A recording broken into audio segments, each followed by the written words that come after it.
Então, vou começar apresentando as nossas convidadas que abrem o dia. Elizabeth Povinelli é uma teórica, crítica e cineasta. Foi professora de antropologia na Universidade de Chicago e desde 2005 ocupa a cátedra Franz Boas na Universidade de Columbia, em Nova York, onde dá aulas de antropologia e estudos de gênero. Nessa instituição, foi diretora do Institute for Research in Women and Gender, Instituto de Pesquisa sobre Mulheres e Gênero, e vice-diretora do Centro de Estudos de Direito e Cultura, o Center for the Study of Law and Culture. Povinelli tem se concentrado em desenvolver uma teoria crítica do liberalismo colonizador tardio. Gladys Tzul, da Guatemala, socióloga, escritora e ensaísta. Seus temas de pesquisa são comunidades indígenas, mulheres indígenas, terras comunais e migração indígena. Pesquisou em Honduras, em El Salvador, na Guatemala, no México, no Equador e nos Estados Unidos. Escreveu 2 livros sobre política comunal, e algumas das suas investigações têm sido usadas recorrentemente no mundo da arte contemporânea. Em 2023, fez uma conferência inaugural na Bienal de São Paulo e foi professora residente da Residência Artística Matéria Aberta na Cidade do México em 2024.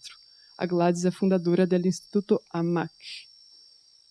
Fernanda Regaldo, nossa mediadora do dia, é editora, pesquisadora e tradutora, mestre em política comparada pela London School of Economics, na Inglaterra, é fundadora e editora da Pisiagrama, coletivo editorial que, além de uma revista, produz livros e realiza ações de interesse público, como curadorias, seminários, debates e oficinas. É coautora do livro A Natureza Mora ao Lado, 2011, e coorganizadora dos livros Guia Morador de Belo Horizonte, 2013, Escavar o Futuro, 2014, Urbi Urge, 2018, e Terra, Antologia Afro-Indígena, 2023. Hoje a gente vai fazer uma tradução consecutiva, quando a Gladys falar, e nos fones a gente vai ter a tradução para o inglês. Então deixo a palavra com a Fernanda para a gente começar a nossa manhã. Olá, gente. Olá, Elizabeth. Olá, Gladys. É uma alegria, uma honra enorme estar aqui com vocês duas, que são pesquisadoras e pensadoras, cujo pensamento eu admiro tanto e há muito tempo. Eu espero que a gente consiga, assim, acho que vocês duas vêm de lugares de pensamento distintos, né? Tem pesquisas distintas, mas com muitos pontos de confluência, né? Para usar um termo do nosso querido, saudoso bispo, Antônio Bispo, que é um pensador quilombola brasileiro. Eu acho que a gente, no final, pode chegar nesses pontos de confluência. Eu espero que a gente consiga conversar sobre eles. Inclusive, já vou antecipando aqui mais ou menos como é que é o esquema de tempo. A gente pensou que cada uma de vocês, né, vai falar por 40 minutos, mais ou menos, e depois a gente vai abrir para as perguntas do público em seguida. Tá bom? Então, vocês já podem ir preparando as perguntas por aí. É isso, deixo a palavra agora com a Elizabeth, para depois a Gladys fazer a fala dela. 40 minutes. But we're going to make sure there's time for questions, which we both really want. First of all, thank you for coming. Thank you for putting up with my fidgeting. Thank you, the organizers, for so many things. Yesterday was amazing, mind-blowing. And so the talks and conversations have been just incredible. And also, I really want to thank everyone who made it possible for us to be outdoors. You know, if it rains, let's just get a tarp or something. It just makes what we're talking about a little more present. So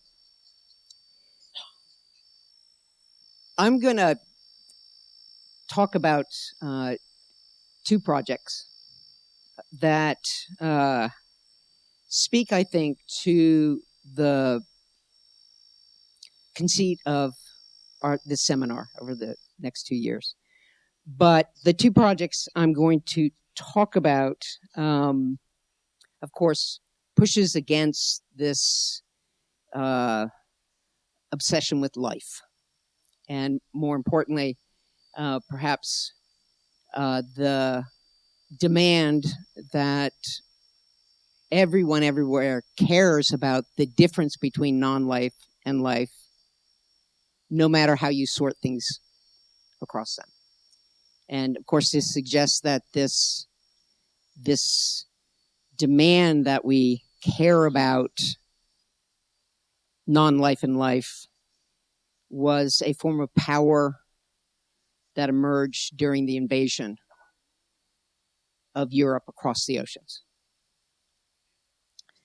I also, and this will be even probably more important, throughout I want to suggest, sometimes I wave my hand, but I want to suggest the difference between taking a relational ontological approach to our alliances with human, more than human, other than human entanglements, and an approach that emphasizes the different ways that we all are related to the materializations across worlds. And so the difference between a relational ontology and an approach that foregrounds relational materializations. And here we can, in a very quick sense, think of Glisson, that in the viciousness of the trade in humans, there emerged a set of relations. Glisson thinking from the whole of the boat, but we have to say the men, women, and children locked in, sadistically locked in the whole of the boat, and the people on the deck, the relation.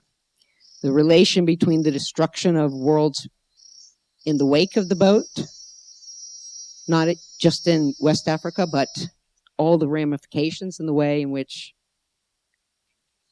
groups and spiritual worlds were entangled that way, and the ongoing destruction in front of the boat. And these are not ontological questions, they're materialization questions, in which, depending on where you were, you literally materialized your bodies, your worlds differently. And the suggestion of this talk and the two projects I'm going to talk about is that, of course, those paths, those circuits of materialization became the kind of the rut or the path for ongoing differential materialization. And the point, I would say, for research, whatever research, for trying to alter, to transform the paths of these relational materializations, we should never start in ontology. We should never begin in the everywhere that's nowhere. We should not begin with what all people share in common, or all people in all nature, or all whatever your all is, Gaia as your all. We should never start with that, because that lifts us out of this ongoing materialization process. I would even suggest that the reason some people do ontology in a certain way is that they don't want to begin by experiencing the way they benefit from the materialization. So it's like, well, let's not start, it's not about difference, it's differential materialization. Let's not start there. Let's start with what we have in common, right? As a way of not being implicated in the first instance. Okay, so that's kind of what's sitting behind what I'm going to talk about, and I'm going to talk about some concrete projects, if that's okay. Okay, so the two projects I want to talk about, one is a codificing project, and the other is a project of mine, but it's also like after 40 years together, it's like, we can think about the same kind of relational materialization. That's what I want to think about. Okay, so the first thing I thought I should do is, just for those who, who's this person, what's codificing, I thought I would just give a little sense of the emergence of this film collective and my material relation to it. Okay. So I'm just gonna, again, we can dig into it. You guys, if you just ask as many practical questions as you want, like just whatever you want to do. The first thing I guess to know is that codificing is it's a Emiangle word, and Emiangle is a language in a region, coastal region in what's now called North Australia. And in Emi, codificing refers to when the tides are at their furthest out and they're set to return back to country. So we say, you and the codificing. And it's paired with codicall, which is when the tides are at the highest and they're about to go out again. There's nothing negative about it. Like, it's low tide is, like in English, can have this connotation of, I don't know, low or something. But when the tides go out, everyone can see the ancestral geography. That is the geography that are the various ancestral relations that move there and lay down and literally shape the land. It's also a concept that hopefully the conceptual part will emerge, that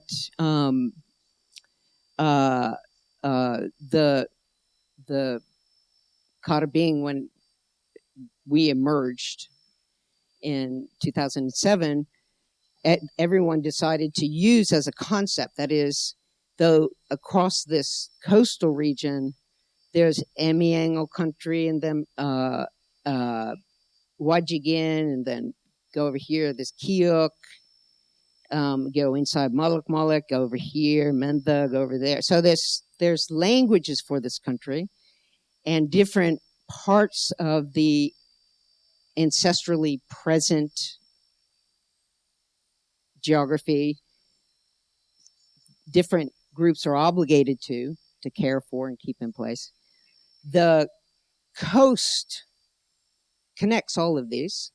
So, and the movements that allowed this geography to be formed also connect all of this. And the reason why codificing, which is about, we don't know, 30, 35 little kids to old, everyone indigenous from this area except me, the reason why they wanted to use codificing was to conceptually work against the way in which the settler state turns their relations to country, the interconnected relations to country, into property by putting boundaries around it. Codificing formed in 2007. I first arrived, like so many European-derived folks, on their shores in 1984, and I arrived as a philosopher. Arrived as a philosopher, and there's a couple things to know. As like an undergraduate, a couple things to know was that when I arrived, they were like, and I still had more of a Southern drawl, like my language was more like this, and they said, "Okay, where are you from? Like, your name, it sounds Italian, but you sound like Elvis. And so, are you Italy or are you Nashville?" And I said, "Oh, don't say Italian, because my father's parents would have a fit." And they said, "Well, why not? That's Italian, isn't it? Isn't that Italian?" And I said, "We're from this village, Corrizzolo, and it's in the Alps. And if you listen to my grandparents, from like 1350 to when Napoleon came, 7 families had the right to write their own rules for how they used their lands. Right? So it's part of this commoning tradition that went on from 1027 to Napoleon. And they said, well, where is that? And I said, well, that's the argument, because it was next door neighbor. You say to my grandparents, where's Corrizola? They say next door neighbor to Pinzola. You say, well, where's Pinzola? It's next to Massimino. It's like, for the love of God, where is this? Right? And then the fight would start. And then, and this was in the early days of 1984. And we would say, okay, they would say, and I would say, and then they say that Napoleon, now listen to this, dispossessed us. And my father would say, like American Indians. Okay? And these conversations, day one, 2 things happened.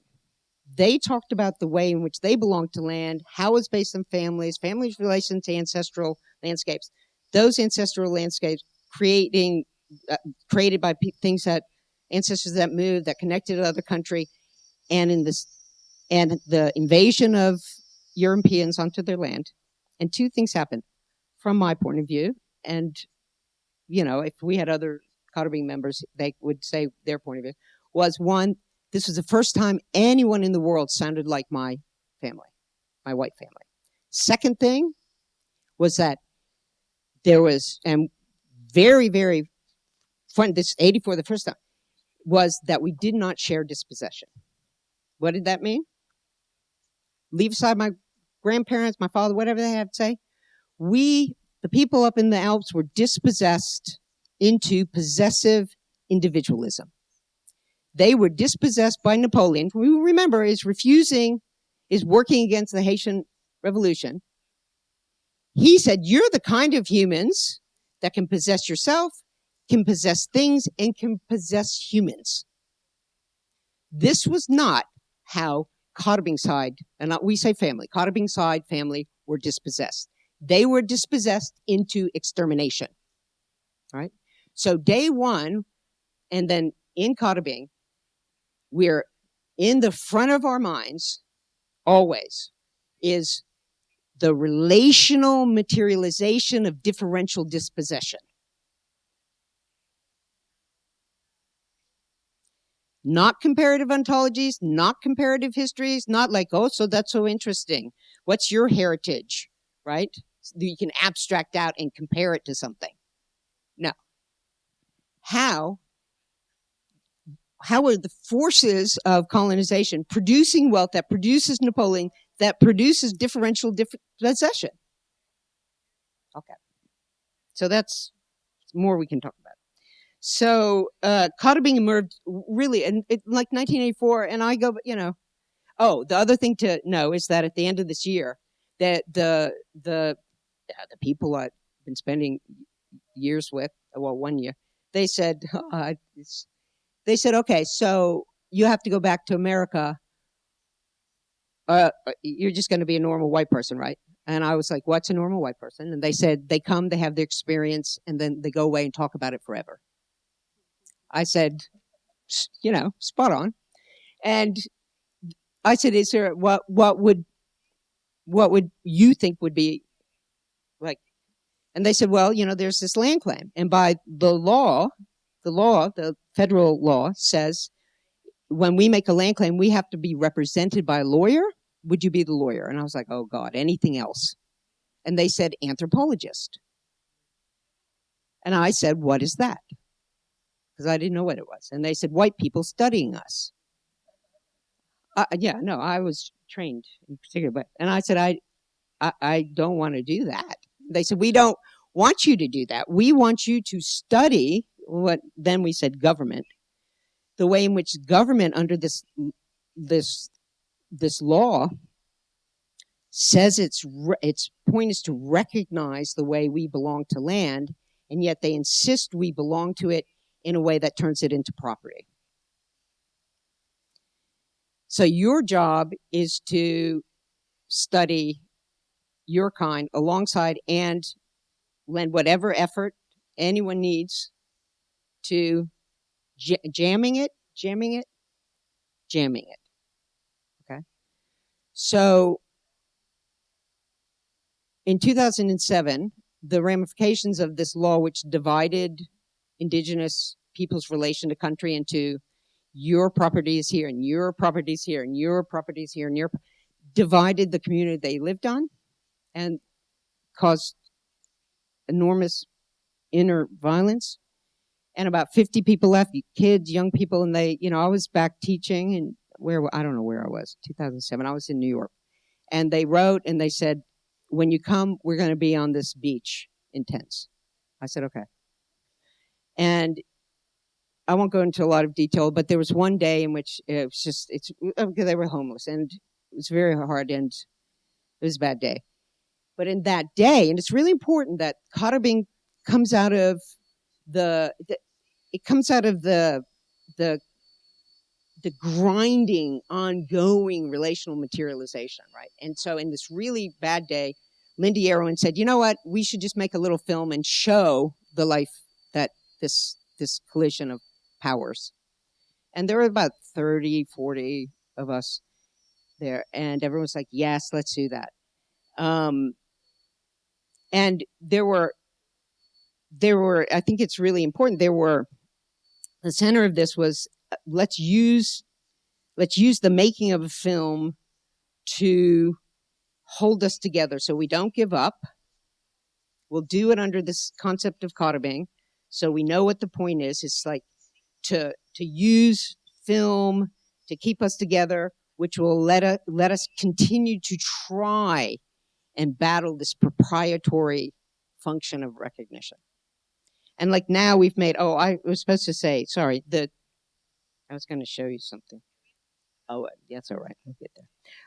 We've made like 8 films, 8-ish long and longer. We seem to just make films that take like around a half an hour. They emerge from whoever in the group has an idea. Let's do this film or that film. Make it about this. There's no pre-production. There's no script. There's no, I don't know, storyboard or anything. Because this is a family that's grown up together, share a world, right? So someone comes up with that. We know the basic story, though, because there's no script. Whatever anyone says, kind of moves it in a way here or there.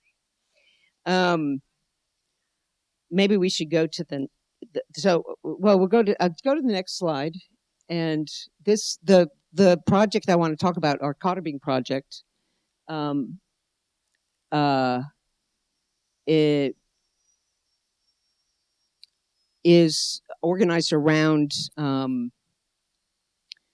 a set of rock fish traps that carve around. I should just say this: the first one. If we go back, I got to get myself in order again. The first film that came out of this codificing project is called, if we go back, the slide backwards, is called Night Fishing with Ancestors, and I'll come back to it. The second project I'm going to talk about, and Night Fishing with Ancestors. It's part of a broader project we're doing called Rising Tides Melting Glaciers, in which, and next slide, in which codificing's been going to Corizolo, my ancestral country.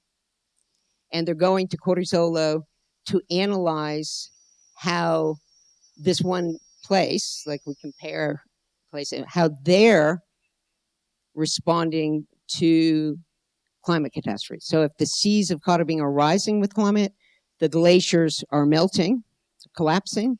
And so it's not, again, not comparative, it's codificing saying, how is this relational materialization that emerged during catastrophe of colonialism continuing in climate crisis? Okay. Next slide. This is the next one. That we might get to this, we might not. This is the second project I was going to talk about, which is Alice Henry and the collapse of the Western Plateau. But we'll keep going. So next slide. Yeah. The Night Fishing with Ancestors, which I'll talk about in a second, is part of 3 recent films in which everyone's been really interested in portraying the near future after toxicity has spread and climate has collapsed, with the basic question that a nephew, Gavin Bionamu, came up with. Well, like, what would better white people do, non-indigenous people do, when the world collapses? So Mermaids is Mermaid or Aiden Wonderland is a film that Gavin and Aiden came up with, in which just structurally white people have so toxified and destroyed the earth that if they go outside, they just rot. But indigenous people can still go in their lands and they're fine. And the question is that Gavin's wanted the film to be around was, what would structurally white people do in such a circumstance? And we all laughed because we kind of knew what they would do. And then Gavin said, because I think they do exactly what they're doing now, which once again, they try and suck the solution for their own life from our lands and our bodies. Right. And then the family and the zombie, in which I play all the shitty roles because I have to play the white roles in our film. So again, it's in the near future, in which the indigenous future, the Codicing future descendants, are looking back on Codicing, like talking about how Codicing kept them alive by caring about them, putting them front and center, while their kids are being stalked by a remnant zombie. And in it layers extractions of water, extractions of capital. And the question is basically, and the kids started this one, the question is basically, how many white zombies will be left depending on what you do now, right? Not, oh, we'll get somehow magically clean world. It's just how many of these zombies will be left. And then the next one.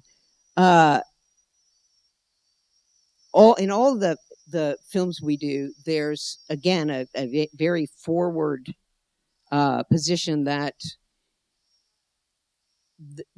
because this is a relational materialization, because like the zombie movie, like Mermaids, Codicing knows that those who have benefited from this relational materialization, I don't give me, everyone, we know it can get as bad as you want. It's already as bad as you want. You think that's going to make people who have benefited from this relational materialization suddenly say, oh, never mind? No, they dig down deeper. They hold on more, right? The rise of white nativism in Europe, the discourses of indigeneity that we see coming out in my village, that's a digging down. That's an appropriation of a relation, an idea, obscuring indigenous settler relation by claiming that they are indigenous. So they're just once again extracting out any value here in identity value and saying, oh, we have our own traditions. Right? So they're not going to give up ever. So in Codicing, the point is, look, if you wait around for those who continue to benefit from this relational materialization to change, generations of you and your kin will be dead because it's not going to happen. Right? So the question is, how do you try to redirect the energy of the system to support those you're extracting from? Right? So don't wait for Pedagogue. We waited for Pedagogue. Don't wait for Pedagogue. This is never going to happen. And the films, I should say all of them, but there's themes of films. but we make them.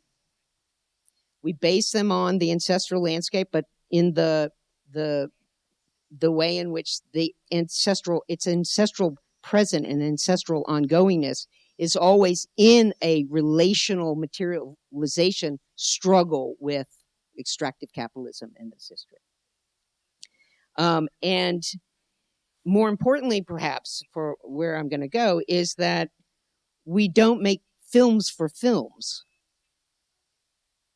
And, to get in the nitty-gritty, we don't use the money we make from films, which honestly at this point is like a kind of a nice bit of money coming in. We redirect those films to buy trucks, cars, food, solar panels, anything that can materialize their ongoing relation to the ancestral present. Where do we get the money from? We scrape it out of the way in which this thing is materialized differently, right? It's relational, and that includes me. So we scrape it out of Columbia University salaries. We don't get grants. We don't want to be involved in grant writing and then someone else has their opinion. No, scrape it out in the relationality that we're in. And because we do it this way, maybe the next slide, we're interested not in aesthetics, although the films are really, I don't know, we all think they're kind of, the way we started layering, I don't know, me personally, I think it's, even if you went to aesthetics, they're really, but whatever. It's about ascesis in some ways. It's about the redirection of effort and energy away from the accumulation from indigenous lands into this kind of body and redirect it into the infrastructure that will support their relation to land, right? And because of this redirection,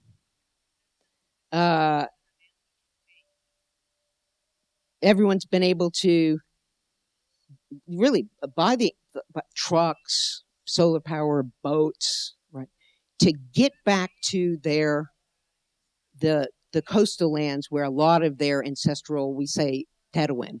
Some people say dreamings, totem, whatever. We say Terwin. It's Terwin. In this area that it's pretty far away from where everyone is. Everyone lives across from Darwin, which is up on the top. Maps, I guess we should have maps. And when we got there, suddenly everyone started realizing these stories we had heard. This it's not stories. So people told us that there are all these incredible rock fish traps around this coastal point. A network of fish traps. And this area, it's a coastal area in northern Australia, is also a site that mining, high-end tourism, fishing tourism, but mining and water extraction has targeted, because there's big swamplands behind here. So the Rex Edmonds and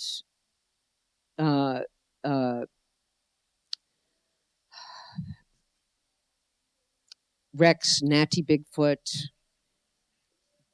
I'm thinking just Gigi, Cecilia Lewis, Linda Yerwin. I mean, just all of us we're looking at the pressure of mining and what their parents and grandparents had told them about these fish traps around this coastal point, which is itself a barramundi fish. It's where a fish came and laid down. Rex Edmonds, in particular, said, you know what? What we need to do is we need to find an archaeologist who could come and mobilize that framework as a way of trying to forestall this mining extraction, this water extraction, and this tourism that's coming down, white tourism coming down. And see if there's a way of aligning with them. Maybe the next slide.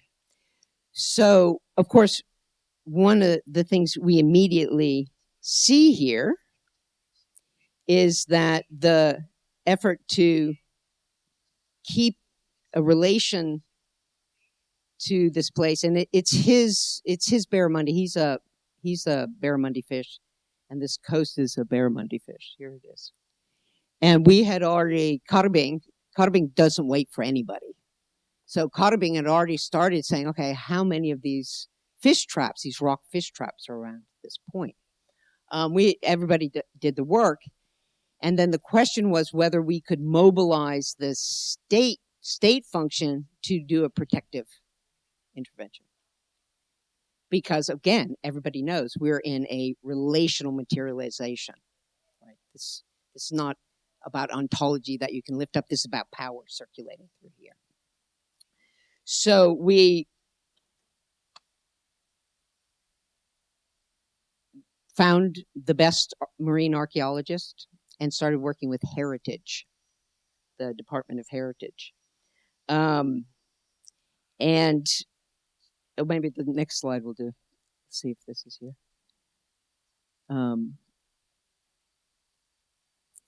We started making films about it, and this is called, oh my God, why can't I remember this film?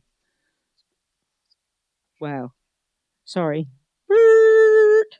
The film is about the difference between the relation their ancestors had with Macassan traders, people who'd come down, and white colonialism. Next slide. And in particular, see, I play all the good roles. That's me.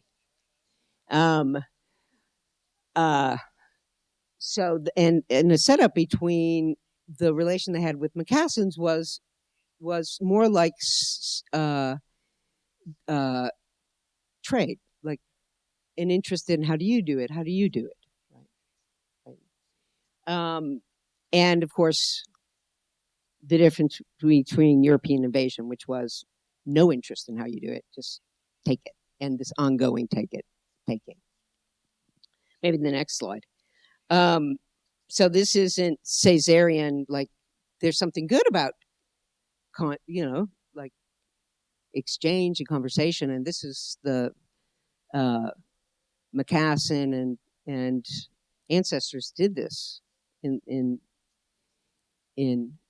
this film, but instead, the violent seizure and ongoing seizure of lands. So when we brought these marine archaeologists down, we found the best one, brought him down. We immediately, of course, ran into the structure of epistemology that's baked into Western epistemologies, and in particular, the way for them truth is hard baked into past and present. Right. So these are ancient rockfish. This is part of the rockfish traps. Right. There's anthropogenic parts of, I know, right? It's just, okay, I know. And then there's life and non-life. So they're just like a cutting machine. And then, they see me as translator for, I know, right? And so one of the things, of course, we immediately are struggling with is, of course, how to interrupt the system. Right? Again, not in some ontological way, but in the real relations of power that everybody struggles with. Right? because to put some kind of protection around this area, right? The structure of the state, right? Can you keep yourself out of the structure of the state? But if you go into the structure of the state, yeah, I know. That's why I like talking here. You guys already know. Okay. So we can go on, right? And at the heart of this is, of course, what I call Jonto power. That is the separation of life and non-life, the imprint of where people are, people did something, and where one's ancestral, more than human relations did, right? And the way in which those relations are constantly transformed into culture, right? Belief, your traditions, and then the way, of course, because, you know, again, I want you to know, Kata being, we are together, but we understand that power circulates through us differently, right? That's in the foreground.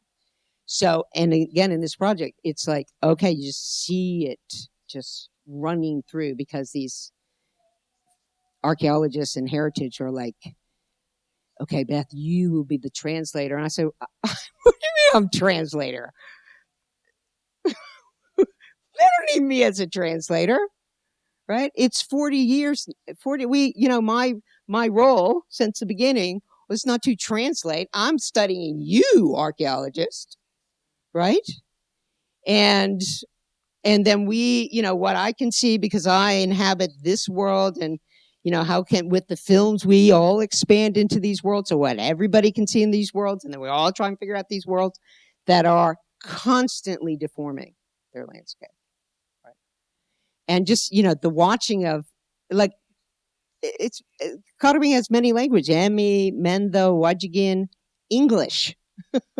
So in English, they say to these archaeologists, and it's like they're deaf.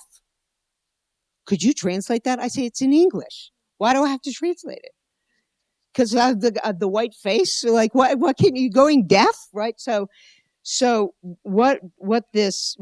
we, you know, we make movies, but we recirculate all the money we make from our movies, boats, trucks, moving everybody through the world so everybody can see how this structure works, right? And yet, even when we recruit people, we had already done all the work. We're just recruiting them because we know the structure of power, and the structure of power just iterates itself over and over. Yeah, I know, over and over and over. And I'm going to end here because I see my 40 minutes. Lots to talk about, but for all of us, you know, we pull films out of what we do together. We art installations. We, you know, all of this. But the point of all of this, point of art, is not to produce art, but to analyze these ongoing, like, you can say structures of invasion, or you can say relations of invasion, or there's so many ways of saying it. It's to try and be a redirection machine, to take the money out of these places, put it back into places that continually just sucking resources out. And for us, use the films as both analyzing those structures, but also making money that is not for making more films, but for buying trucks, buying boats, right? Pulling in out of that material around, pulling in, you know, professors of this sort who are part and parcel of the continual extraction and transformation of their relations to the world. I haven't really even talked about their relations to their ongoing, their present, also struggling geographies to continue. the constant transformation of that into culture, into belief, right? Into, I don't even know. Rather than understand that we're in a battle for worlds. Mabuluk, where these fish traps are, is a barramundi fish. And because it's a barramundi fish and not a coastal point, right? And that fish came from down the coast over there, and its sister is still there going around, and the sister went up there. They are that. Right? And if they are, then certain practices are necessary. If it's a coastal point that has a belief that it's a fish, it's their culture, you can do all sorts of things to it. The battle is one of worlds.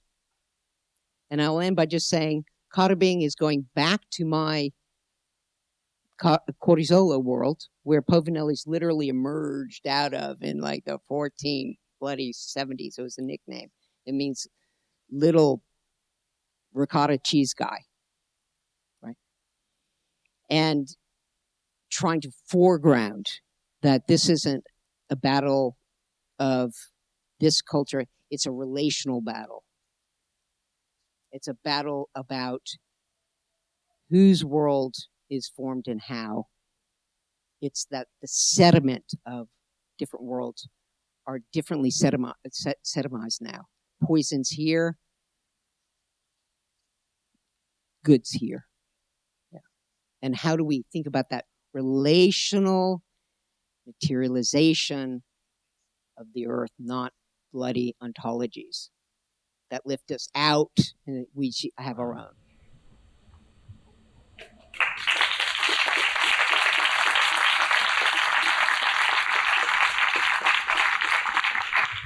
Obrigada, Elizabeth. Agora a gente vai passar a palavra para a Gladys e a Marília vai fazer a tradução para vocês consecutiva. Depois a gente conversa. Hola, buenos días. Muchas gracias por la invitación, por el comité directivo que se ha dado la tarea de organizar este evento.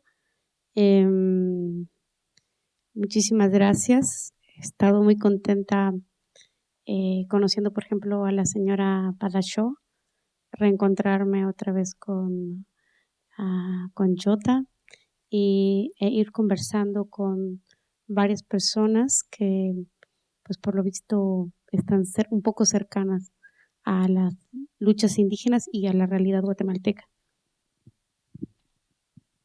Bom, obrigada pelo convite aos organizadores desse evento. Eu estou muito contente por conhecer a Japira Pataxó, por reencontrar a Jota e por conversar com pessoas relacionadas às questões indígenas, inclusive da Guatemala. Yo quisiera comenzar planteando una pregunta a propósito de que una de las discusiones más importantes hoy en día es la relación entre la naturaleza y la sociedad. No es una cuestión nueva, de hecho han existido muchos debates, mucha formación teórica, política, que están problematizando esta situación. Pero yo quisiera comenzar con una pregunta y es ¿cómo y de qué manera vivimos en y con la naturaleza? ¿Cómo y de qué manera vivimos en y con la naturaleza? Bom, quero começar colocando uma pergunta. A gente está dizendo aqui que essa relação entre arte, a gente está falando sobre essa relação sobre arte e natureza, mas ela não é uma questão nova. Há um debate teórico e político que tematiza esse assunto. Então, eu gostaria de colocar uma pergunta, que é como e de que maneira a gente vive em e com a natureza? Bueno, entonces, para mí es muy importante mostrar que existen distintas formas de organizar la vida en la naturaleza desde un punto de vista capitalista y una organización de la vida en términos comunales. Estamos entonces al frente de dos variados sistemas: organizar la vida en y con la naturaleza desde una perspectiva capitalista y cómo organizar la vida desde una perspectiva comunal. Então, para mim, é importante mostrar que existem formas diferentes de organizar a vida em e com a natureza. A gente pode organizar a vida em e com a natureza de uma maneira capitalista, por uma perspectiva capitalista, e a gente pode organizar a vida em e com a natureza por uma perspectiva comunal. Propongo, pues, que nos fijemos en sistemas políticos donde hay un modo comunal de organización en la naturaleza y un modo capital en la forma de el control y la organización de la naturaleza.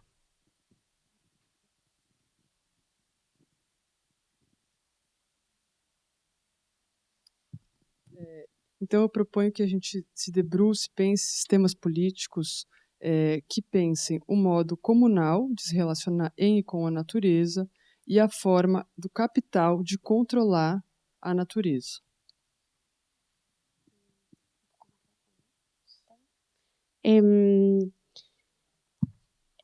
Pensar en una forma más allá o pensar una forma comunal, o pensar la estructura comunitaria del relacionamiento con la naturaleza, nos obliga a ir un poco más allá del antropocentrismo.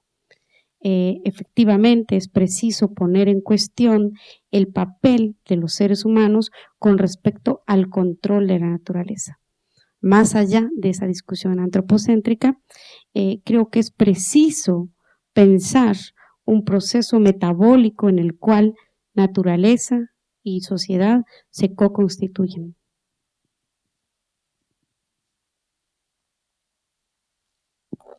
Bom, então, pensar uma forma comunal e estrutural de comunidade em relação com a natureza nos obriga a ir um pouco mais além do antropoceno.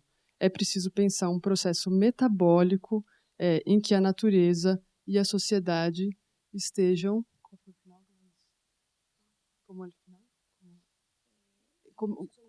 um processo metabólico em que a natureza e a sociedade estejam colocadas em inter-relação. Con estas ideas yo quisiera pensar y proponer una estructura interpretativa que se ha desarrollado en las comunidades indígenas desde hace tiempo. Esta estructura interpretativa tiene en primer lugar romper la idea de que todo lo da la naturaleza o que la naturaleza la proveerá. Contrario a ella, las comunidades indígenas que organizan de manera comunal su relación con la naturaleza permanentemente trabajan, conservan y mantienen esa naturaleza. Las comunidades conservan, trabajan la naturaleza. Então, com essas ideias, eu gostaria de propor uma estrutura interpretativa que se fez nas sociedades indígenas. Romper com a ideia de que a natureza é uma fonte inesgotável. E a ideia romântica de que a natureza provê tudo. Contrario a ello.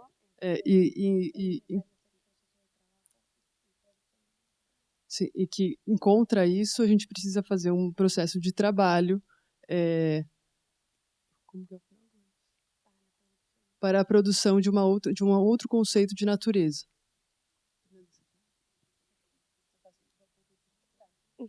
Okay.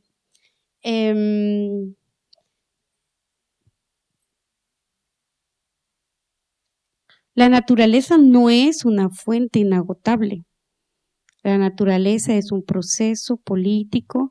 Hay que trabajar en la naturaleza, producir la naturaleza, porque no es una fuente inagotable.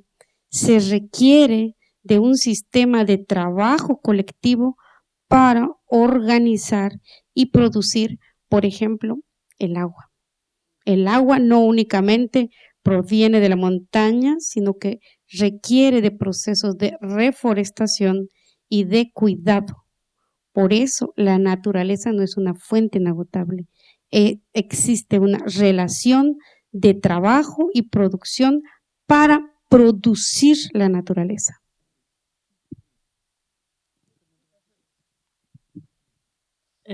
A natureza, ela não é inesgotável.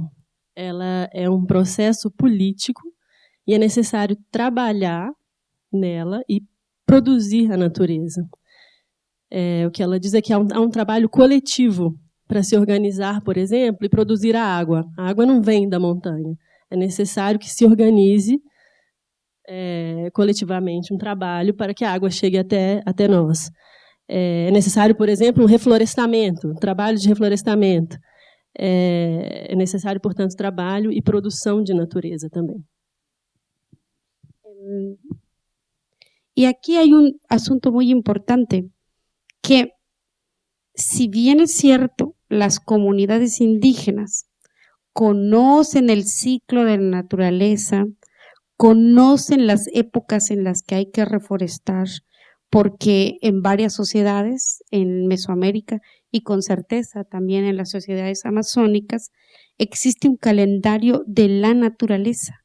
Por lo tanto, las sociedades y las comunidades indígenas establecen sus tiempos con respecto a ese calendario para cuidar.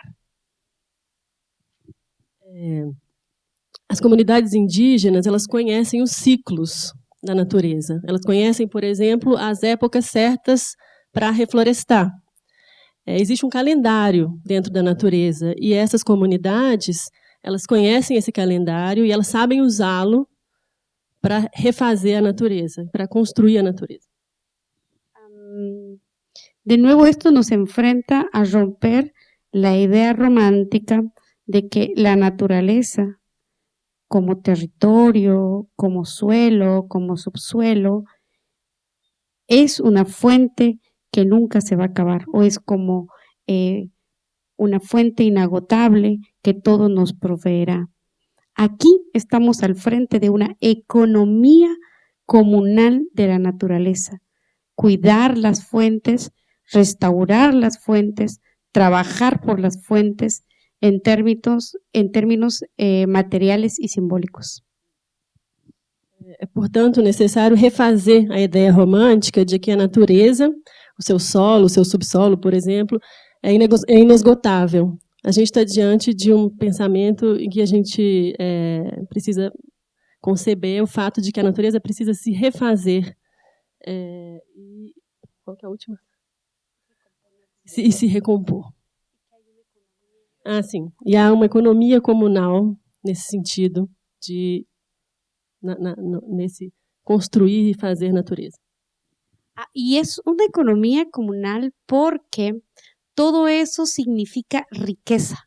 Estamos al frente de estructuras de riqueza concreta, es decir, el agua, la fertilidad, los bosques constituyen fuentes de riqueza y por eso es una economía que tiene una relación social que produce, no produce mercancías, pero produce bienes para el bienestar colectivo.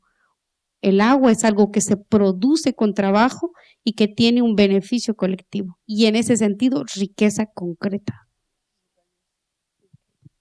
E essa é uma economia comunal, por isso que ela significa riqueza. Estamos em frente a uma estrutura de riqueza. A água, as fontes, os bosques são riqueza. As relações sociais que produzem esse bem, elas produzem esse bem para um bem-estar coletivo. E isso quer dizer que elas produzem também riqueza. Por eso esta fuente de riqueza es defendida por las comunidades completas, por las mujeres, por los niños, por las niñas, por las personas que habitan la comunidad, porque más allá de una demanda, más allá de un derecho, aunque es muy importante el lenguaje de los derechos, lo que se está protegiendo o por lo que se organiza es por el bienestar colectivo y por la riqueza concreta, por el bienestar cotidiano de vivir y habitar en un territorio.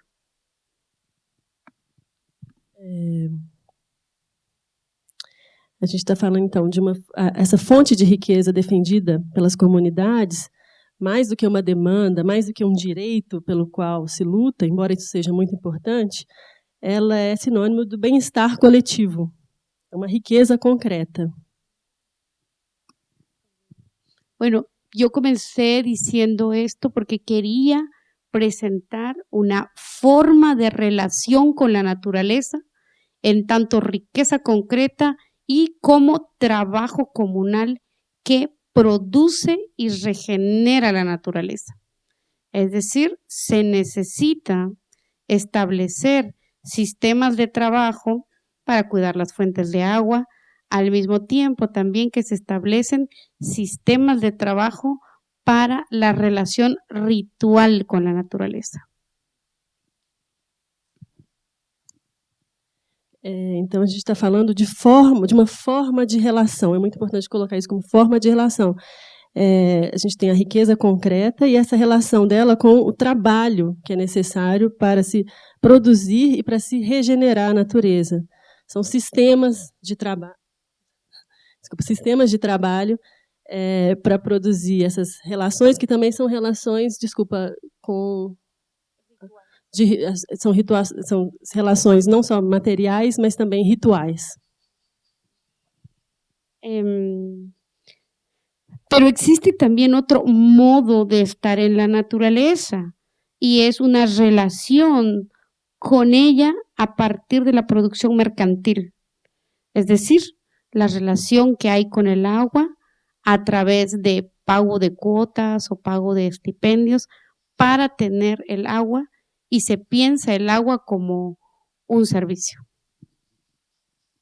E existe outro modo de estar na natureza, que é uma relação com ela, como uma relação mercantil. Quer dizer, a gente pensa a água como a conta de água que a gente vai pagar. É uma relação que a gente entende a natureza como um serviço. Se puede tener o existen sistemas políticos organizados con respecto a una relación de la naturaleza por la vía del mercado, por la vía de la mercancía, donde existe claramente una decisión u otra forma de relación sociedad con naturaleza. Y aquí me estoy refiriendo a asuntos cotidianos, como nosotros, en términos cotidianos, en el día a día, nos relacionamos con la naturaleza, el agua, el territorio, los bosques, el ambiente.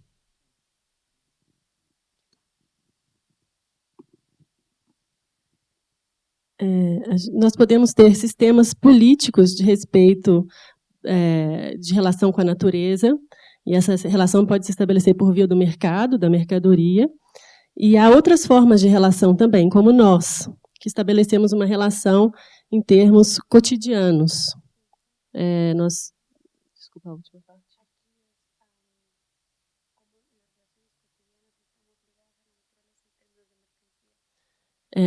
E a gente pode falar de como nessas relações cotidianas a gente está ligado à natureza em termos de mercadoria. Por eso es que creo que cuando hablamos de la relación entre naturaleza y sociedad, muchas veces nos fijamos únicamente en las relaciones que hay entre sociedades indígenas y naturaleza, pero esa relación entre sociedad y naturaleza o humanos y naturaleza en realidad nos atraviesa a todas. Todos quienes estamos aquí tenemos una relación con la naturaleza por la vía del mercado o por la vía del trabajo comunal. A gente às vezes fica fixado, parado na ideia das relações que as sociedades indígenas têm com a natureza. Mas, na verdade, a relação com a natureza atravessa todos nós, porque essa relação ela pode se dar na forma de mercadoria e ela pode se dar na forma de relações comunais. Por eso yo insistía en la importancia de deshacer la idea romántica de que la naturaleza todo lo da, todo lo provee. De hecho, en las sociedades indígenas, en varias, nuestro concepto de naturaleza también está asociado a la madre, como madre naturaleza. Sin embargo, las madres no todo lo dan, únicamente participan en el proceso de crianza y después les dan todos los elementos a los hijos para que se hagan autónomos y para que se hagan libres. Y así es la naturaleza con la sociedad. E por isso eu insisto que é importante desfazer essa ideia romântica de que a natureza tudo dá e tudo provê. Nas sociedades indígenas, a gente faz essa associação com a mãe natureza, mas a mãe natureza nas sociedades indígenas, ela participa da infância dessas sociedades e depois os adultos, eles crescem e têm que ter autonomia para continuar seguindo vivendo. Y de todos modos, en ese proceso autónomo se desarrollan interrelaciones, se desarrollan relaciones de conexión, relaciones de separación. Por eso, de lo que se habla al interior de las sociedades indígenas, cuando nos referimos a la naturaleza como la metáfora de la madre, nos estamos refiriendo a lo que hoy día en muchos debates están apareciendo bajo el nombre de políticas del cuidado.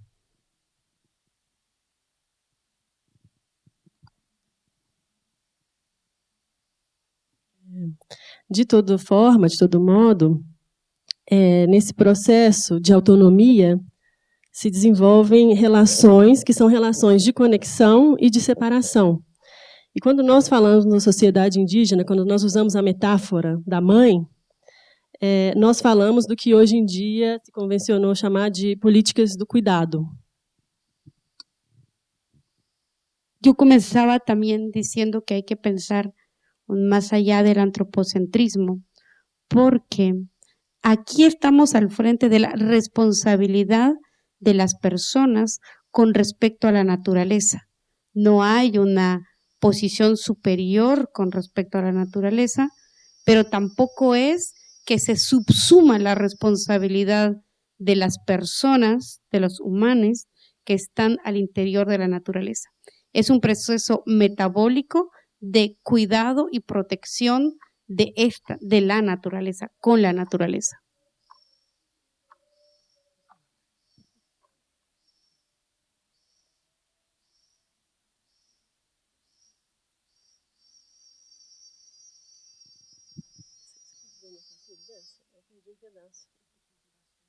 Então, vou traduzir, a gente perdeu um pedacinho, mas para além do antropocentrismo, a gente pode pensar na relação das pessoas com respeito à natureza, que não é uma relação que se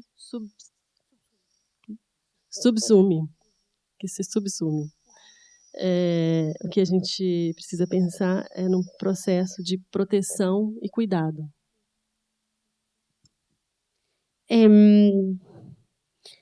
Quiero decir que aunque yo esté hablando en términos bastante abstractos aquí con ustedes, esto es lo que constituye la política comunal en las sociedades indígenas.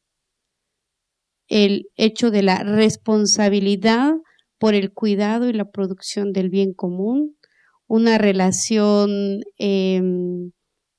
de ida y de vuelta con la naturaleza, y eso establece y moldea las relaciones sociales al interior, porque como todos tomamos el agua, todos tenemos que trabajar.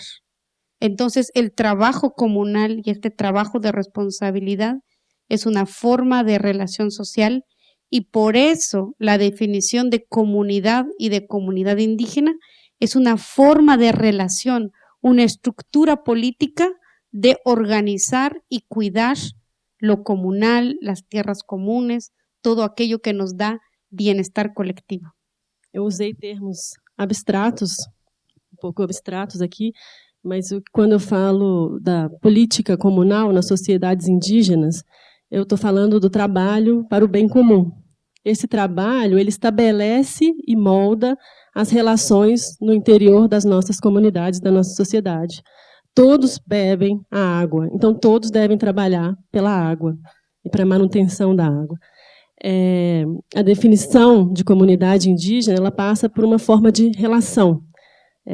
Eu falo de uma estrutura política de cuidado com o comum, de cuidado do comum.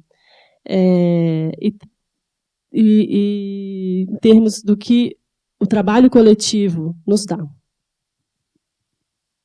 Bueno, hasta aquí me parece que tengo un primer momento de ampliar la interpretación de las sociedades que viven, o las sociedades, cómo como sociedades vivimos en la naturaleza y con la naturaleza.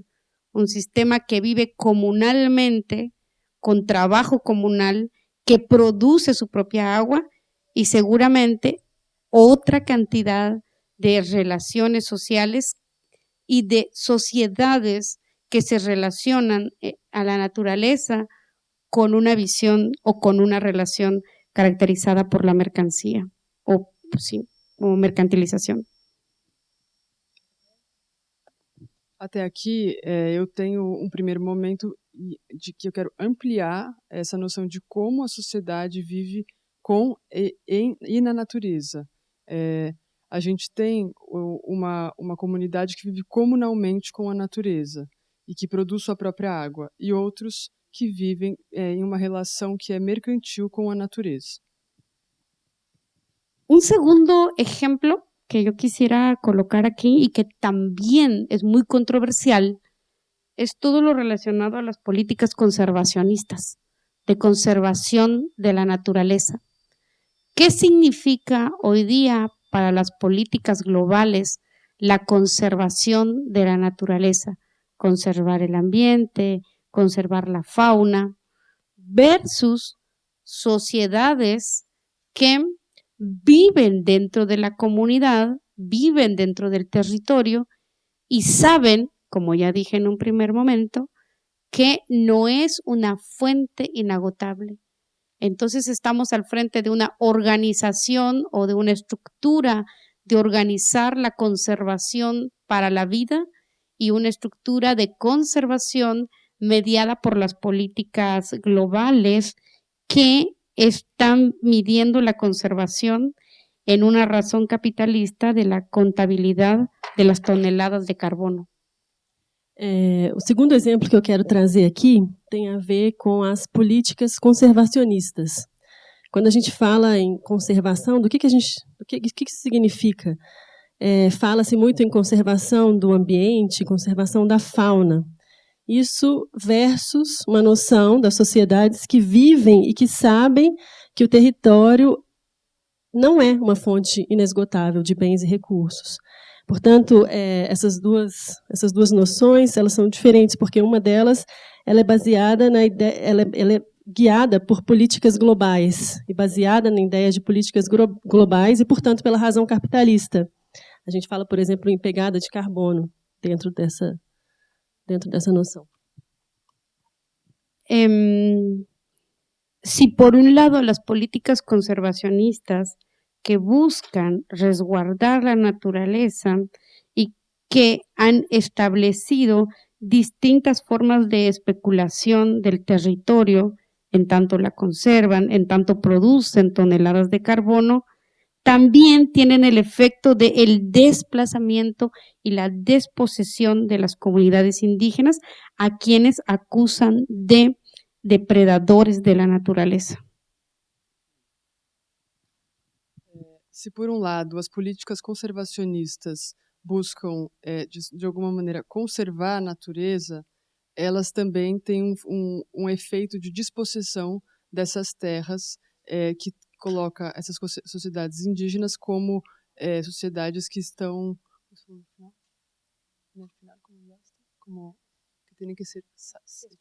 que tem que ser retiradas dessas terras. Estamos pues al frente de esto que se llama, o que han denominado varios autores como capitalismo verde, y que tiene centrado su interés dentro de la naturaleza, sobre los usos, las formas, el establecimiento de nuevas valoraciones sobre lo natural o sobre la naturaleza. Por eso yo decía en un principio que hoy día estamos al día, o es un debate en mucha boga, esta discusión entre la relación entre sociedad y naturaleza.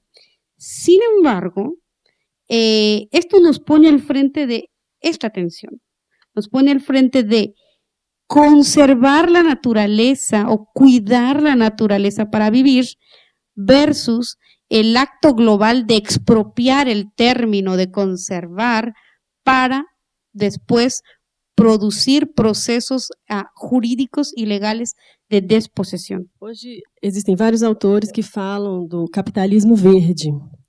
Esse termo ele estabelece usos, formas e valores para a natureza. E está muito na moda esse debate, e esse debate traz aquela questão que eu coloquei no início, que é a relação entre sociedade e natureza. E a gente está diante de uma questão que se coloca, que é a diferença entre conservar a natureza para cuidar e para viver, ou conservar a natureza para tirar as pessoas dela e para despossuí-las. Este proceso, y muchas gracias por la labor de la traducción, pensamos que aunque el castellano y el portugués era muy parecido, parece que no, ahorita estamos viendo que no.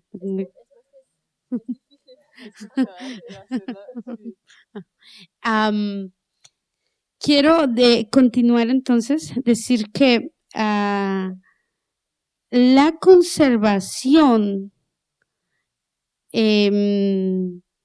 ha abierto las puertas para ampliar los procesos de desposesión. Eso creo que nos atraviesa de manera continental, desde Alaska hasta Tierra de Fuego, por todo Abya-Yala, seguramente las comunidades amazónicas también, porque como pueblos nosotros siempre estamos enterados de las noticias, de lo que ocurre. Nosotros decimos en los pueblos que los otros pueblos son nuestros espejos. Vemos lo que le pasa a las comunidades amazónicas y nos reflejamos.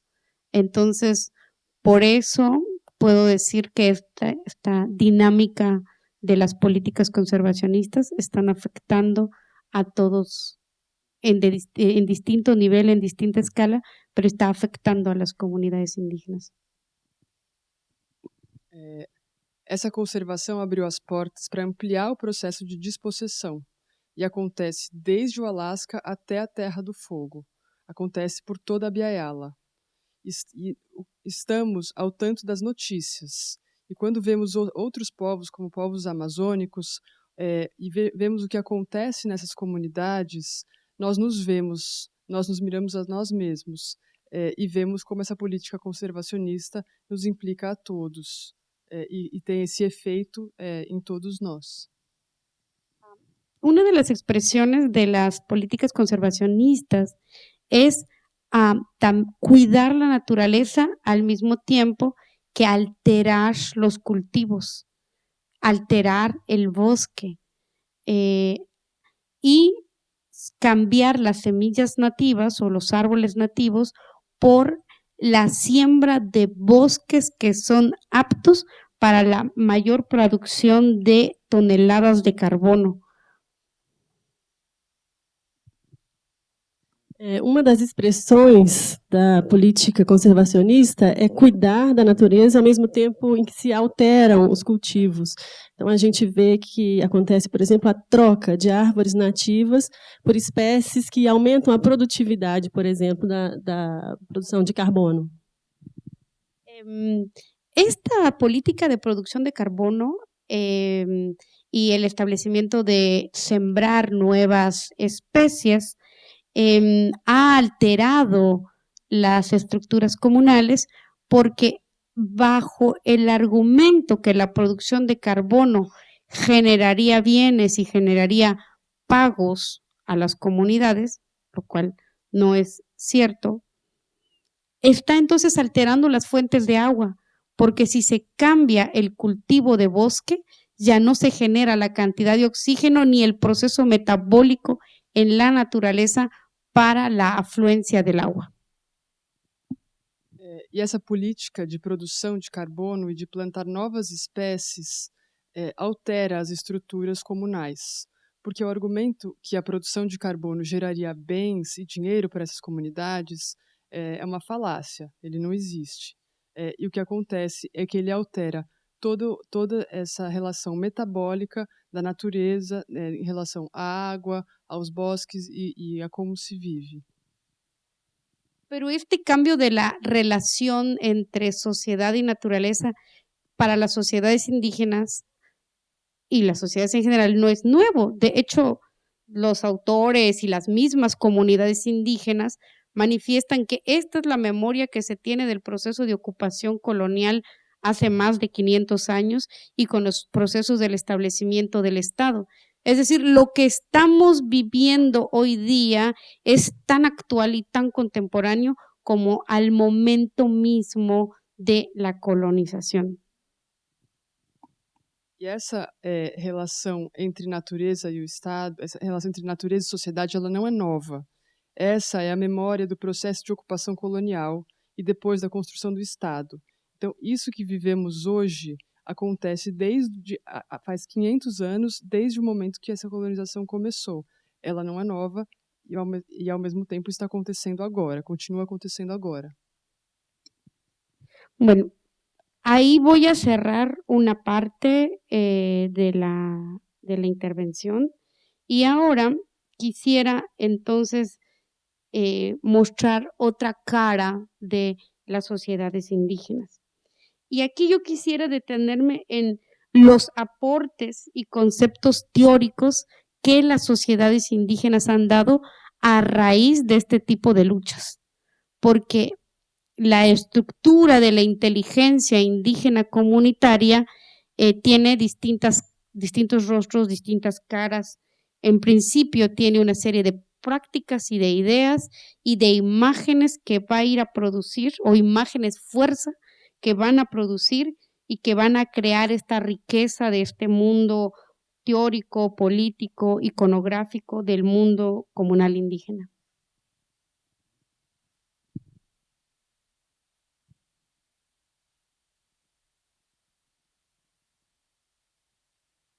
Eu vou encerrar agora, então, uma parte da minha fala e vou procurar mostrar outro aspecto das sociedades indígenas. O que eu quero é mostrar os aportes teóricos que elas nos trazem. As sociedades indígenas têm muitos rostos, muitas práticas e muitas ideias que criam uma riqueza teórica, política e iconográfica para todos nós. Y creo que esta riqueza teórica, iconográfica, pues está plenamente centrada en la relación con la sociedad y la naturaleza. No, esta tercera parte no está separada de la discusión entre sociedad y naturaleza en términos interpretativos de las sociedades indígenas. Y el primer término que yo creo que es muy importante que se considere, que pueden adoptar distintos nombres en las sociedades indígenas, es lo que he denominado anteriormente como trabajo comunal o kashkol, como se dice en mi idioma. Essa riqueza política e iconográfica está muito conectada com a relação entre sociedade e natureza. E eu acho que o primeiro termo, que é muito importante considerarmos, é a ideia de trabalho comunal. Y entonces, por trabajo comunal, estamos comprendiendo la energía social para la producción del beneficio colectivo, contrario a los conceptos o en alternancia a otros conceptos de trabajo o asociados a trabajo explotado, trabajo expropiado o fuerza humana para la producción de mercancías. Cuando hablamos de trabajo comunal, nos referimos a toda la energía social, creativa, material y simbólica para la producción del bien común. Por lo tanto, la producción del agua. El agua está en la naturaleza, las fuentes están en los bosques, pero hay que reforestar, hay que apagar los incendios, hay que cuidar los lugares desde donde se toma el agua hasta que lleguen en las casas. Aquí estamos al frente entonces de un concepto político y una tecnología de organización al interior de las sociedades indígenas.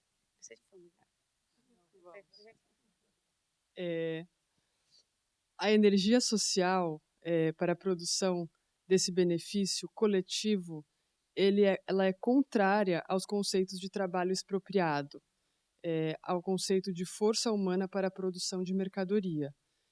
Esse trabalho para o bem coletivo é uma energia social, materializada, material e simbólica de um bem comum, ou seja, para a produção da água. Para a produção da água é preciso reflorestar, é preciso apagar os incêndios, é preciso cuidar das fontes de água até que ela chegue em casa. É um conceito político.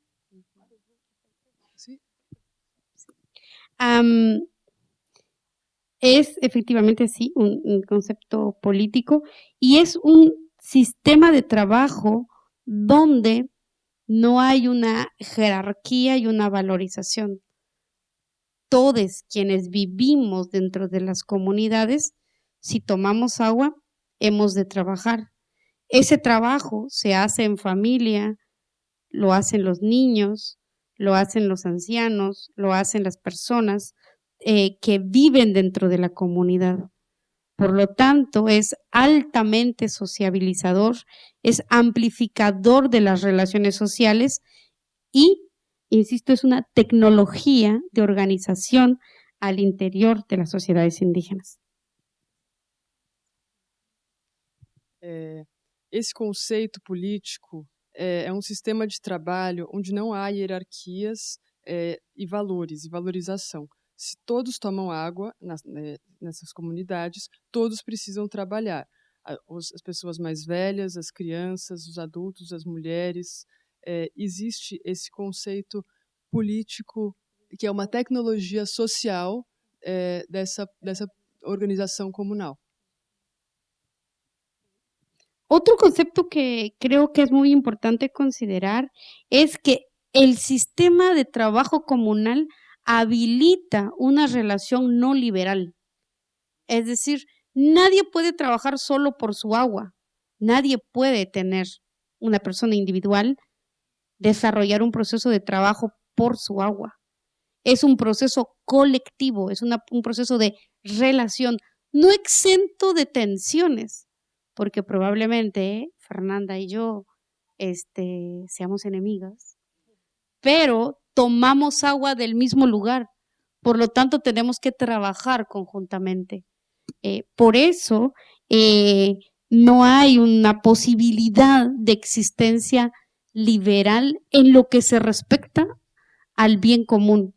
Después, cada quien puede hacer su vida de manera en sus trayectorias familiares o individuales, pero vivir cotidianamente o vivir cotidiana y materialmente supone un ejercicio colectivo y por lo tanto nos establece un sistema político no liberal.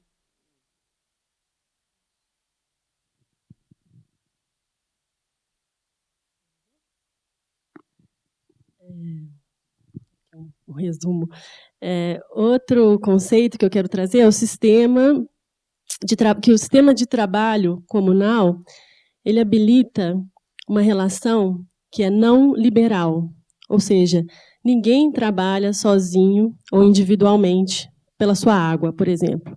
O trabalho é coletivo. Isso não quer dizer que ele não aconteça sem tensões. Nós duas, por exemplo, podemos ser inimigas, mas a água que a gente toma é a mesma, e a gente vai trabalhar juntas por ela. Não existe um modo de vida individual nessas sociedades. Nós vivemos um exercício de coletividade e, portanto, nessas comunidades se estabelece um sistema político não liberal. Sin que eso signifique que haya un designio sobre mi vida individual. En tanto tengo agua, tengo tierra, tengo cultivos, puedo hacer de mi vida lo que yo desee y lo que yo pueda según mis relaciones interfamiliares, las relaciones históricas, a pesar y en contra de las estructuras coloniales que oprimen a las comunidades.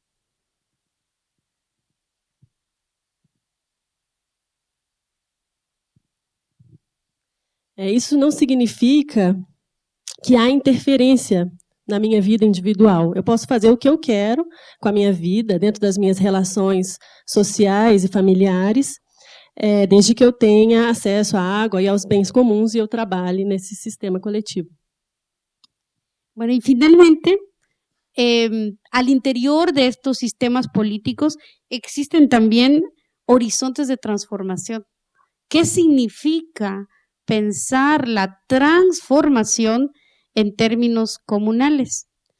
Muchos hemos estado cerca de las nociones de transformación, herederos de la lucha y de la teoría marxista,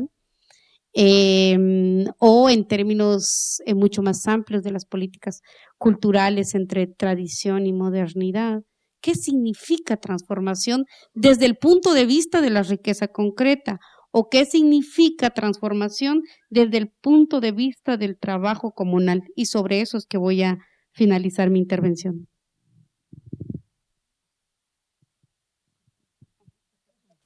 E, finalmente, para terminar, no interior desses sistemas políticos comunais existe também um horizonte de transformação. O que significa pensar a transformação em perspectiva comunal? Qual foi o final? O que significa pensar essa transformação desde o ponto de vista do trabalho e da riqueza concreta?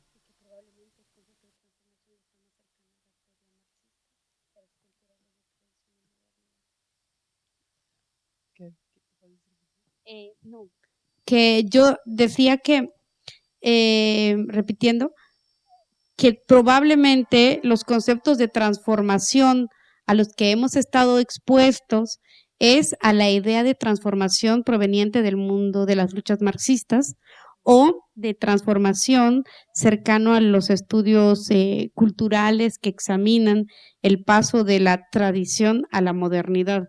Pero no son esas dos visiones desde donde voy a presentar la transformação. Sim. Então, que ela não vai apresentar uma teoria ou uma proposta de transformação que venha nem do marxismo e nem de uma visão de estudos culturais. E, em geral, existe esse momento que você toma essa perspectiva por um ou por outro lado, e não é por nenhum desses dois lados que ela vai trazer essa proposta.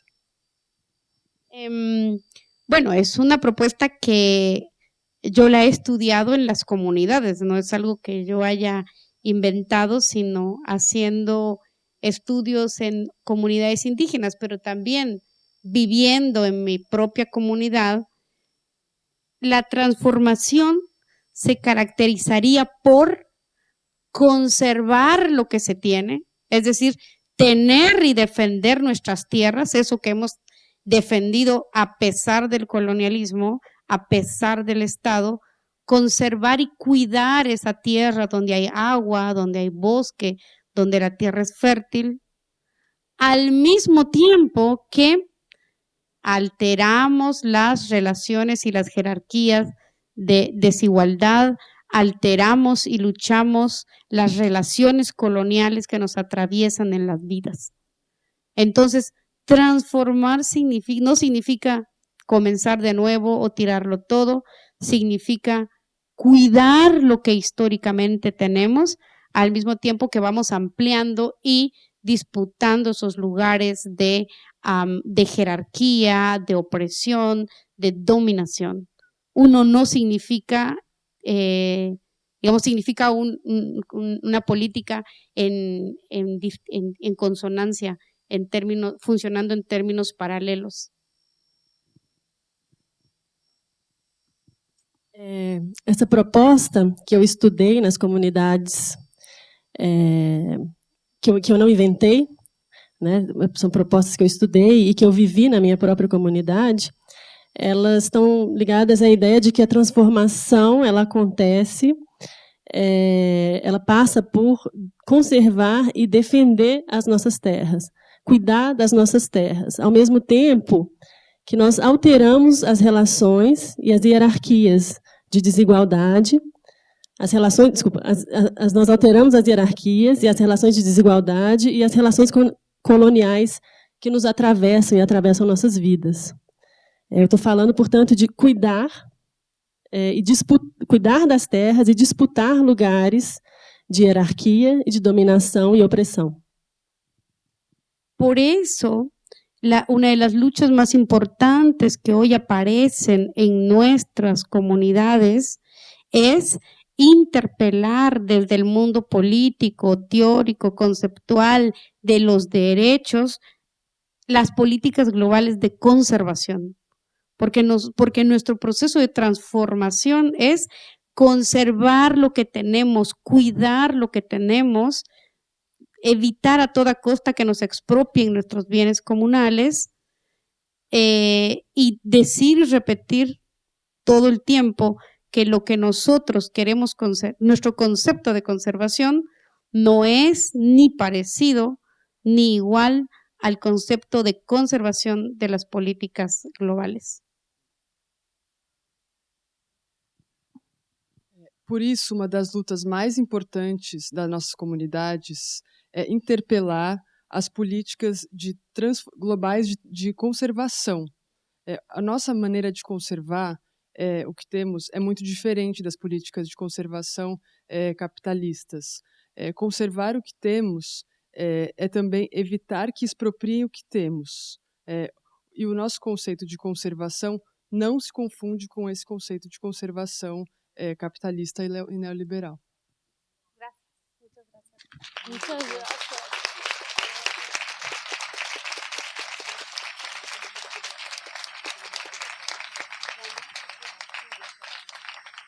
Gente, muito obrigada a vocês duas. Primeiro, fazer só uma parêntese rapidinha, nem eu, nem a Marília somos tradutoras, esse aqui foi como vocês podem ver, foi um improviso aqui, a gente fez o que deu. Obrigada, Gladys, por ir devagarzinho. Isso não estava nos planos, só para que vocês saibam. A gente tem uma questão agora com o tempo.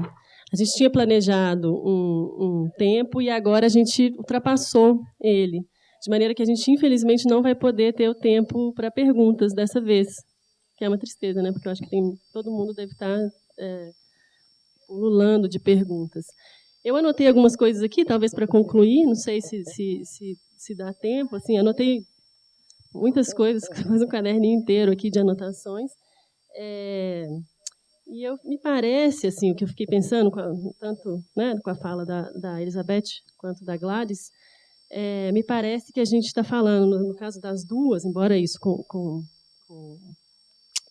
perspectivas diferentes, a gente está falando de como que o extrativismo colonial, assim, um ponto essencial é esse, como que o extrativismo colonial ele se baseia na ideia de que nas terras que ele devasta não há nada, não há ninguém, não há vida, né? Acho que passa muito pela ideia de ontopoder que a Elizabeth nos traz, essa ideia de que é muito cara ao modernismo colonial, que é a ideia de tábula rasa, né? Construir do nada, construir olha-se para o que se tem como se aquilo não contivesse vida. E eu acho que a conservação também passa muito por aí, né? Essa ideia de conservacionismo que exclui as práticas das pessoas que estão ali, que estão cultivando floresta, que de fato estão fazendo floresta, que de fato estão fazendo natureza.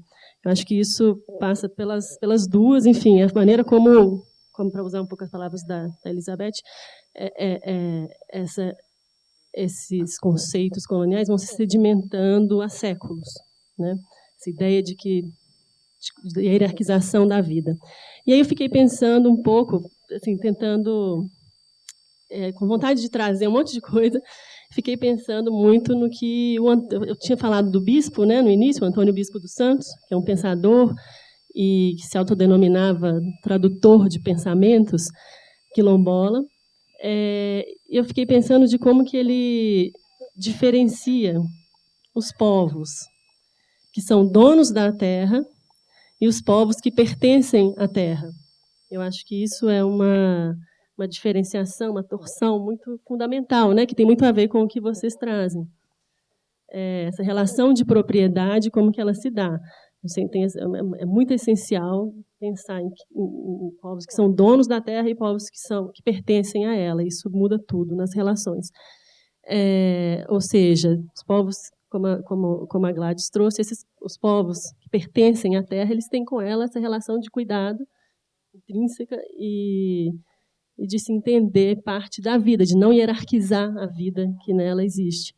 E aí eu fiquei com vontade de trazer 1 milhão de exemplos, né? Acho que no Brasil a gente tem 1 milhão de exemplos, tem muita gente aqui que trabalha com comunidades indígenas, a gente tem vários processos de retomada de terras, que passam também, né? Retomada de terra sempre passa também por retomada de modos de vida. É muito mais do que território, né? O território ele é muito mais do que só terra, ele está conectado a modos de vida. Temos um monte de gente aqui, temos a mestra Japira, que está aqui, que também faz parte de luta por uma saúde diferenciada, por educação diferenciada entre os indígenas. Enfim, no Brasil nós temos vários casos muito parecidos com o que vocês trazem. E aí eu fiquei pensando no muito próximo nosso, mas muito, muito, muito próximo, para chegar bem, assim, aterrissar no nosso território, né? Acho que a maioria do público aqui vem de Belo Horizonte, que é a Serra do Curral. Eu não sei quantos de vocês sabem, a Serra do Curral é uma serra que está na cidade de Belo Horizonte, ela abraça a cidade de Belo Horizonte, que é a cidade grande, mais próxima daqui, de onde estamos. E a Serra do Curral, o Pico Belo Horizonte, que é o principal pico dela, ele é tombado pelo poder municipal e pelo poder federal, não pelo governo do estado. E hoje há 4 mineradoras operando na Serra do Curral, extraindo minério de ferro desse lugar. E o que é interessante é que, no ano passado, uma dessas mineradoras, que é a Tamisa, ela foi impedida de minerar no lugar, justamente porque uma comunidade tradicional, que é uma comunidade quilombola, que é o Quilombo Manzo, entrou, junto com o Ministério Público Federal, com um processo para impedir essa mineração. Isso porque a zona de devastação desse lugar, dessa operação de mineração, ela pega também um território conhecido como Mata da Baleia, que é uma mata atlântica, usada por essa comunidade para as práticas do sagrado deles. É fundamental, eles usam aquela água, eles usam aquela mata, e eles precisam daquele território para as práticas do sagrado e para se constituir como comunidade. Então, assim, é muito perto do que você traz, né? Para se constituir como comunidade, eles precisam daquele... Eles não podem prescindir desse lugar. E eles não foram consultados, não houve consulta pública, consulta prévia, e, portanto, a mineração foi... Uma das mineradoras teve sua licença interrompida. Então, isso para trazer um pouco, né, essas relações de poder e como que elas vão operando, enfim, entra o Ministério Público, entra o Estado sempre alinhado com o poder do capital, né, como historicamente a gente vê, desde o início da colonização, a matriz de produção política e econômica do Brasil totalmente voltada para esse alinhamento, mas a gente vê também essas alianças que vão se formando e esses pequenos momentos de resistência que são interessantes. E aí o que eu fiquei pensando é que a Makota Kidoyale, que é uma das líderes do Quilombo Manzo, eu tive uma conversa com ela recentemente, que foi muito interessante, que passa muito pelo que você disse. Foi proposto a ela pelo Estado, então a gente vê aqui, de novo, o Estado, e como que ele entra sempre, a relação com o Estado é sempre de muita desconfiança, foi proposto pelo Estado que se criasse um parque naquele lugar. E a Makota ficou muito, muito assustada com a ideia, porque acho que muitas das pessoas que estão junto dela nessa luta falaram: que bom, um parque, conservar a natureza. E o que a Makota diz é: eu tenho medo de que, se o parque for criado, ele vai servir como instrumento do Estado para que eu não possa, para que a minha comunidade não possa mais... Yeah, so, okay, so the whole point of Carabing attempting to draw in archaeologists around this massive fish relation is to block encroaching mining, encroaching tourists, encroaching, they keep coming. And of course, the very structure of recognizing these ongoing used fish traps is to remove indigenous people from the land because they turned it into archaeological heritage, et cetera, et cetera. And with Carabing, it's like, how do you maneuver in these captures that are there, right? And yet, every time you maneuver into this geontological, multiple things happen. One, it becomes ancient, protected.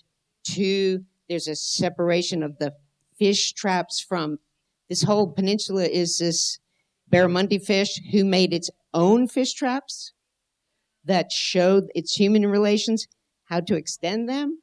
So then it separates nature and culture. So this attempt to use the state, which